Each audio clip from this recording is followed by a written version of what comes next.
नमस्कार, मैं हूं अजय। रात के 9 बजे हैं, यानी कि बुलेटिन की शुरुआत आज की बड़ी खबरों के साथ। दिन की सभी बड़ी खबरें अगले आधे घंटे में, और जो 4 बड़ी तस्वीरें निकल कर आ रही हैं। किसानों का हल्ला बोल, पंजाब हरियाणा से लेकर के यूपी तक आज किसानों पर लेकर जमकर राजनीति होती दिखाई दी। सड़कों पर कई जगह आंदोलन उग्र भी हुए और पुलिस प्रशासन ने किसानों को वाटर कैनन से रोकने की कोशिश भी की, मगर किसान नहीं माने। किसानों को दिल्ली के बुराड़ी में प्रदर्शन की इजाजत मिली है। दूसरी बड़ी खबर यह है कि सीएम योगी आज गोरखपुर के बाद वाराणसी पहुंचे, जहां सीएम ने पीएम के आगमन की तैयारियों का जायजा लिया। और वाराणसी में सीएम योगी ने पीएम मोदी के दौरे से पहले तैयारियों का जायजा किस तरह लिया, ये भी तस्वीरों में देखिए आप। पहली तस्वीर में सीएम योगी घाट का निरीक्षण करते नजर आ रहे हैं। दूसरी तस्वीर उस वक्त की है जब सीएम योगी क्रूज से जायजा ले रहे हैं। पीएम भी क्रूज से यहां पर जायजा लेंगे, बताया जा रहा है। तीसरी तस्वीर है रविदास मंदिर की, जिसमें सीएम योगी ने यहां पहुंचे, मत्था टेका, और पीएम मोदी 30 नवंबर को देव दीपावली समारोह में शामिल होने यहां पहुंच रहे हैं। यही वजह है कि पूरी तैयारी का जायजा लेने खुद सीएम यहां पहुंचे। भ्रष्टाचार के खिलाफ जीरो टॉलरेंस की नीति पर आगे बढ़ रही योगी सरकार ने इस दिशा में 2 अहम कदम और बढ़ा दिए हैं। इस बार योगी सरकार ने भ्रष्टाचार पर दोहरा प्रहार किया है। लोक निर्माण विभाग में टेंडरों के आवंटन प्रक्रिया की चौकीदारी अब हाईटेक प्रहरी करेगा। कृषि भूमि का लैंड यूज चेंज करवाने के लिए भी अब किसानों को अफसरों की दहलीज पर भटकना नहीं होगा।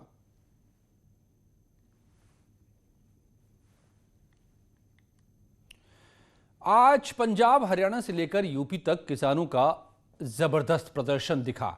दिल्ली हरियाणा बॉर्डर पर काफी देर तक किसान हंगामा करते रहे। किसान दिल्ली कूच करना चाहते हैं, मगर पुलिस किसानों को खदेड़ने की हर मुमकिन कोशिश में जुटी है।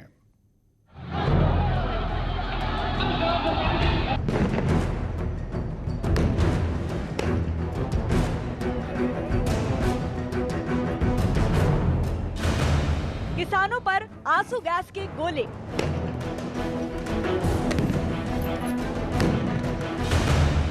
किसानों को खदेड़ने की कोशिश।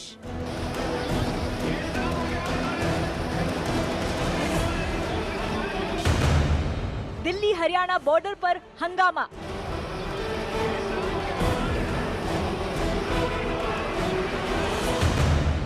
पुलिस और किसान आमने सामने।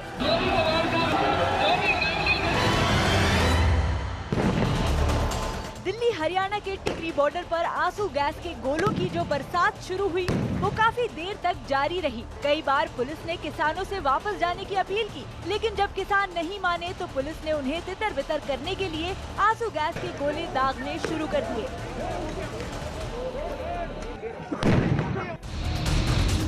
एक तरफ पुलिस और प्रशासन किसानों को वापस जाने के लिए कह रहे हैं, दूसरी ओर पंजाब से आ रहे किसानों को समझाने के लिए खुद कृषि मंत्री सामने आ गए हैं। किसानों से आंदोलन खत्म करने की अपील, केंद्र का किसानों से बातचीत का प्रस्ताव। सरकार ने कृषि कानून को किसानों के हित में बताया। केंद्र ने एमएसपी जारी रखने की बात कही। आने वाले कल में ये नए कानून किसान के जीवन स्तर में क्रांतिकारी बदलाव लाने वाले हैं। हमारे किसान भाइयों और बहनों को पंजाब में कुछ भ्रम है, तो हम लोगों ने भ्रम दूर करने के लिए सचिव स्तर पर भी वार्ता की। मेरे स्वयं के स्तर पर भी चर्चा हुई किसान यूनियन के लोगों से, और उस दिन चर्चा पूरी नहीं हो पाई थी, तो हमने कहा ये चर्चा जारी रहेगी। तो मैंने 2-3 दिन पहले ही सभी किसान यूनियन को 3 दिसंबर को पुनः बैठने के लिए अनुरोध किया है।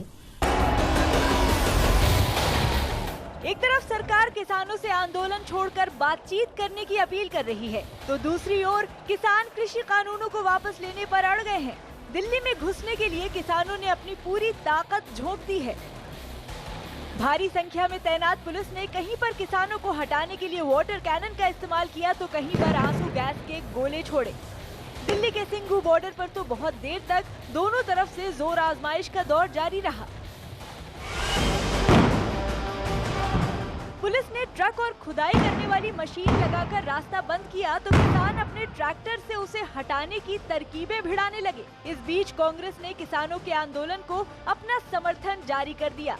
हजारों किसान पंजाब हरियाणा के जो आए हैं, हम उग्रवादी या अपराधी हैं या दिल्ली की सल्तनत इन किसानों की रोटी से चलती है। कांग्रेस पार्टी का संपूर्ण समर्थन हमारे किसान मजदूर भाइयों के साथ है, सदैव रहेगा। किसान कानून के मुद्दे पर अब सरकार और विपक्ष एक दूसरे के आमने सामने खड़े नजर आ रहे हैं। सरकार किसी भी तरह से किसान आंदोलन की आंच दिल्ली तक नहीं पहुंचने देने पर अड़ी है, लेकिन कांग्रेस की एंट्री के बाद बीजेपी को इसमें राजनीतिक साजिश नजर आने लगी है। किसानों के मुद्दे पर बीजेपी का कांग्रेस पर हमला, कांग्रेस पर किसानों को गुमराह करने का आरोप। प्रधानमंत्री नरेंद्र मोदी जी का प्रयास है, लेकिन अफसोस की बात है कि वो लोग जिन्हें कि का से कृषि का मालूम नहीं, खा से खेती के बारे में जानकारी नहीं, जो ये नहीं जानते कि रबी की फसल कब होती है, खरीफ की फसल कब होती है, जायद की फसल कब होती है, वहाँ वो कब बोया जाता है, कब काटा जाता है, उसमें क्या बोया जाता है और क्या काटा जाता है, वो जो है वो सियासत की फसल काटने में लग गए हैं। किसानों के मुद्दे पर बीजेपी और कांग्रेस में जारी तू मैं के बीच किसान दिल्ली की तरफ लगातार बढ़ते नजर आए। उधर दिल्ली पुलिस ने किसानों के लिए जेल बनाने के लिए दिल्ली सरकार से 9 स्टेडियम देने की अपील की, लेकिन जब तक सरकार और किसानों के बीच बातचीत नहीं हो जाती, तब तक इस मामले का कोई हल निकलता नहीं दिख रहा। और अब यूपी की 6 शहरों की तस्वीर आपको दिखाते हैं। मुजफ्फरनगर, मेरठ, बागपत, हापुड़, गाजियाबाद और मुरादाबाद की तस्वीरें आप देख रहे हैं। किसानों के समर्थन में मुजफ्फरनगर में भारतीय किसान यूनियन ने दिल्ली देहरादून हाईवे पर जाम लगाया। मेरठ में किसानों ने जटौली बाईपास पर जाम लगाया। बागपत में भी किसान सड़क पर उतरे। हापुड़ में किसानों ने चक्का जाम किया। गाजियाबाद और मुरादाबाद में भी किसानों ने प्रदर्शन किया।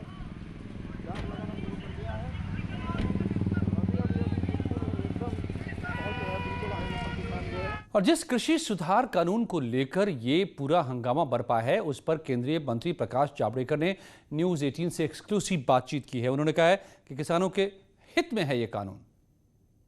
पंजाब के किसान दिल्ली आ रहे हैं, उन्हें दिल्ली आने की मंजूरी मिल गई है, लेकिन पहले पंजाब और हरियाणा के बॉर्डर पे हालात बहुत खराब हो गए थे। क्या कहना चाहते हैं कि आपकी सरकार का जो नया कृषि कानून है वो उनको समझ में नहीं आ रहा या किसानों के हित में वो नहीं है? मेरा पहला सवाल आपसे। नहीं, पहला तो देश भर में पूरी जगह हर प्रदेश में किसान है, कहीं भी आंदोलन नहीं हो रहा है, क्योंकि किसान समझ गया है कि ये कानून अपने पक्ष में है। क्या कानून है? कानून पहला ये है कि आप एमएसपी भी जीवित रहेगी, आपका एपीएमसी भी जीवित रहेगी, सरकारी खरीद भी चालू रहेगी जहां करती है, लेकिन एमएसपी से भी कोई ज्यादा देता है तो उसको बाजार में बेचने की अनुमति दी गई है। और जावड़ेकर ने और कई मसलों पर खुलकर अपनी बात रखी है। मैनेजिंग एडिटर अमीश देवगन की जावड़ेकर से पूरी बातचीत देखिए रात 9:30 बजे। और कोरोना की तीसरी लहर को देखते हुए योगी सरकार सावधान हो गई है। दिल्ली में कोरोना की बढ़ती रफ्तार को देखते हुए एनसीआर से सटे 5 जिलों में जांच की सुविधा तेज कर दी गई है, क्योंकि दिल्ली से नोएडा, गाजियाबाद आने जाने वालों की संख्या काफ़ी होती है, इसलिए प्रशासन की ओर से बॉर्डर पर रैंडम सैंपल ली जा रहे हैं, जांच की जा रही है। प्रशासन ने शादी में जुटने वाली भीड़ के लिए नई गाइडलाइन जारी किया है, जिसमें 200 की जगह 100 लोगों को इजाज़त दी जा रही है। साथ ही जांच बढ़ाने के लिए सीएम योगी ने प्रदेश के 7 मेडिकल कॉलेजों बीएसएल लैब का उद्घाटन किया है। फिलहाल प्रदेश में 1,80,000 टेस्ट प्रतिदिन की क्षमता है, यानी यूपी में कोरोना पर लगाम लगाने के लिए योगी का मॉडल एक्शन में नजर आ रहा है।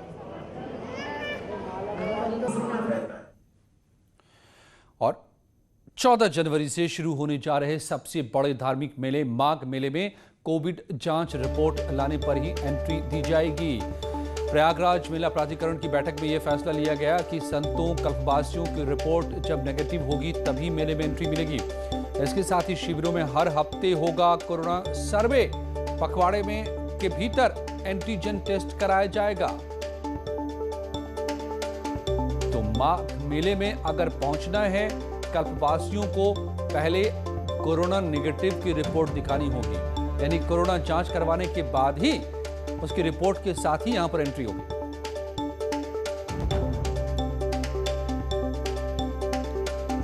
आएंगे जो लंबी अवधि तक रुकते हैं मेले में, उनको यह हम लोग आग्रह कर रहे हैं कि वो लोग RT-PCR टेस्ट करा के आएँ, जिससे कि यहाँ पर उनके आने से, चूँकि वो लंबी अवधि तक रहेंगे, उनके साथ लोग रहेंगे, तो जो लोग भी रुकेंगे कैंपों में लंबी अवधि तक वो अपना टेस्ट करा के आएँ। और यहाँ पर भी हर 15 दिन में एक बार उनका टेस्ट, जो एंटीजन टेस्ट है, वो किया जाएगा। और जो संदिग्ध मिलेंगे उनको फिर उनका अगर RT-PCR ज़रूरत होगी तो वो भी कराया जाएगा। और कानपुर में लापरवाही बरतने वालों की खैर नहीं, क्योंकि अब जगह जगह पर पुलिस ड्रोन कैमरे की मदद से मास्क की चेकिंग कर रही है और उनकी चालान भी काट रही है, लोगों को मास्क भी दे रही है। शहर के बड़ा चौराहे पर SP पूर्वी के नेतृत्व में ड्रोन कैमरे की मदद से बिना मास्क घूम रहे लोगों के चालान काटे गए और उनको हिदायत भी दी गई।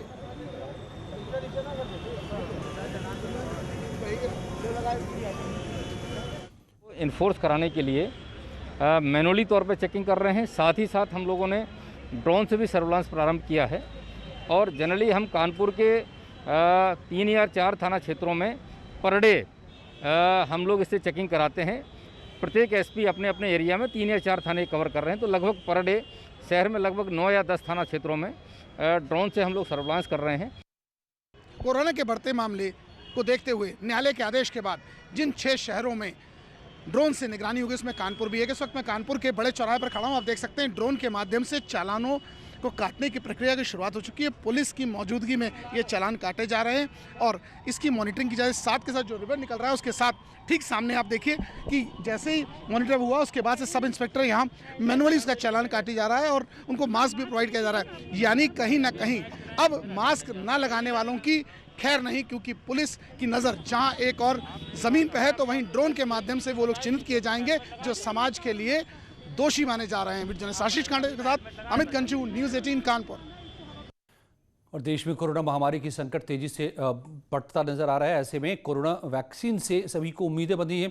इस बीच प्रधानमंत्री नरेंद्र मोदी कल देश में कोरोना वैक्सीन की तैयारियों की समीक्षा करेंगे और इसे लेकर PM कल देश में कोरोना वैक्सीन के 3 बड़े केंद्रों पुणे, हैदराबाद और अहमदाबाद का दौरा कर सकते हैं। PM मोदी कल हैदराबाद जा सकते हैं और कोरोना वैक्सीन प्रोग्रेस की जानकारी ले सकते हैं। भारत बायोटेक ICMR के साथ मिलकर कोरोना की वैक्सीन कोवैक्सिन का निर्माण कर रहा है। PM मोदी वैक्सीन के निर्माण का जायजा लेने के साथ वहां के वैज्ञानिकों से चर्चा भी कर सकते हैं। PM मोदी कल शनिवार को करीब 3 बजे पुणे से निकलकर हैदराबाद पहुंच सकते हैं, जहां तकरीबन 4 बजे PM भारत बायोटेक पहुंचने की उम्मीद है। भारत बायोटेक के कार्यक्रम से पहले PM मोदी पुणे के सीरम इंस्टीट्यूट भी जा सकते हैं। भारत में कोरोना वैक्सीन को लेकर तैयारियां जोरों पर हैं, फिर वो चाहे उसके वितरण की बात हो या फिर उसके साइड इफेक्ट्स को लेकर पहले से तैयारी करने की सलाह। इन सब तैयारियों को वैक्सीन के विकास के बीच प्रधानमंत्री नरेंद्र मोदी शनिवार को कोविड-19 वैक्सीन विकास कार्य का जायजा लेने के लिए 3 शहरों के दौरे पर जा सकते हैं। PM मोदी की यात्रा अहमदाबाद के बाहरी इलाके JDS बायोटेक पार्क से शुरू होगी। उम्मीद है कि मोदी सुबह 9 बजे के आसपास सरदार वल्लभ भाई पटेल हवाई अड्डे पर पहुंचेंगे। और हैदराबाद नगर निगम चुनाव प्रचार में पहुंचे बीजेपी के राष्ट्रीय अध्यक्ष JP नड्डा ने हैदराबाद में रोड शो किया। रोड शो के दौरान उन्होंने कहा कि इतनी बड़ी संख्या में आप लोग यहां आए हैं, ये इस बात का साफ संदेश है कि यहां अब बीजेपी के आने की बारी आ गई है। JP नड्डा ने कहा कि लोग ग्रेटर हैदराबाद के विकास के लिए निकाय चुनाव में कमल खिलाने के लिए बेताब हैं। उन्होंने कहा कि हम सब लोग मिलकर इस चुनाव में को पूरी शिद्दत से लड़ेंगे और यहां कमल खिलाकर हैदराबाद को विकास की नई ऊंचाइयों पर ले जाने का काम करेंगे। ग्रेटर हैदराबाद के म्युनिसिपल कॉर्पोरेशन के चुनाव में आने का मौका मिला है और इस बारिश में इतनी बड़ी संख्या में अवसर आए हैं, ये अपने आप में केसीआर को संदेश दे रहा है कि तुम्हारे जाने की बारी आ गई है और भारतीय जनता पार्टी के आने की बारी आ गई है।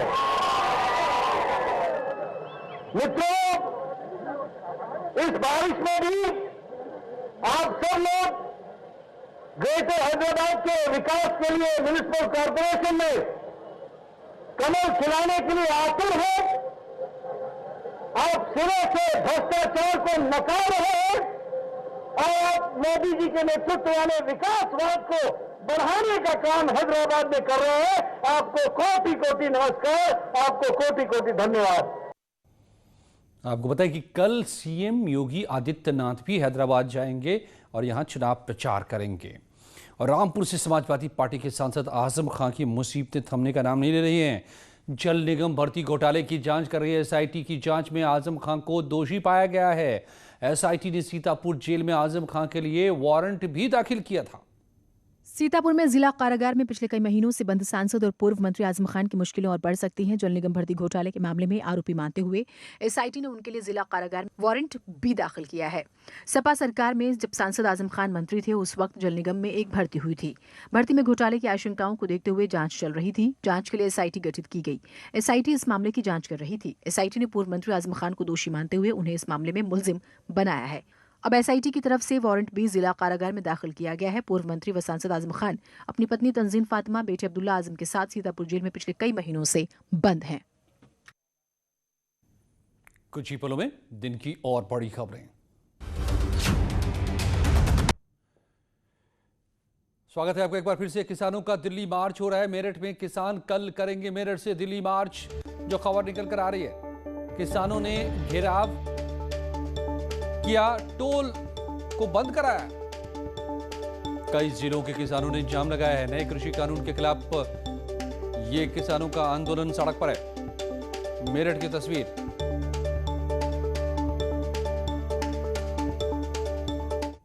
और कानपुर के जूही कला इलाके में मौजूद एक गेस्ट हाउस में उस समय अफरा तफरी मच गई जब शादी समारोह में बच्चा चोर ने चोरी की वारदात को अंजाम दिया।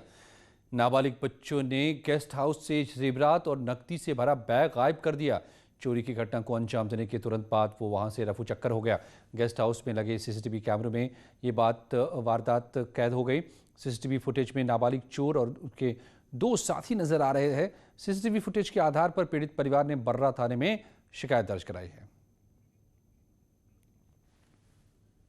और कुछ ही पलों में जारी है यहाँ खबरों का सिलसिला। आगे देखिए क्राइम न्यूज।